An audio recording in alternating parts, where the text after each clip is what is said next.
আসসালামু আলাইকুম। বাংলাদেশের প্রথম নির্বাচন যা আপনি জানেন না। আপনি দেখছেন প্রথমবার। শুরু করছি বাংলাদেশের প্রথম নির্বাচন যা আপনি জানেন না। ১৯৭১ বাংলাদেশ স্বাধীন হলো। কিন্তু এবার প্রশ্ন, কে চালাবে এই নতুন দেশ? কিভাবে শুরু হলো গণতন্ত্রের এই যাত্রা? আজ জানবেন এমন এক ইতিহাস যা অনেকেই জানেন। ১৯৭১ সালে রক্ত হয়ে মুক্তিযুদ্ধের মাধ্যমে স্বাধীনতার পর এক নতুন রাষ্ট্র বাংলাদেশ।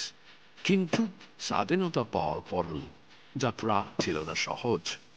তখন সামনে ছিল এক বিশাল প্রশ্ন, কে পরিচালনা করবে এই নতুন দেশকে?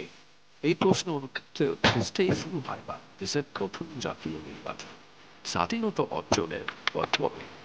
১৯৭২ সালের ৪ নভেম্বর গৃহীত হয় বাংলাদেশের সংবিধান। এই সংবিধান অনুসারে দেশে সংসদীয় গণতন্ত্র প্রতিষ্ঠিত হয়। এরপর নির্বাচন কমিশন গঠিত হয় এবং শুরু হয় প্রথম জাতীয় সংসদ নির্বাচনের প্রস্তুতি। নির্বাচন কবে হয়েছিল? বাংলাদেশের প্রথম নির্বাচন অনুষ্ঠিত হয় ১৯৭৩ সালের ৭ই মার্চ। এই তারিখটি শুধু বঙ্গবন্ধু দিন হিসাবেই নয়, গণতন্ত্রের নতুন যাত্রাটি হিসাবে স্মরণীয়।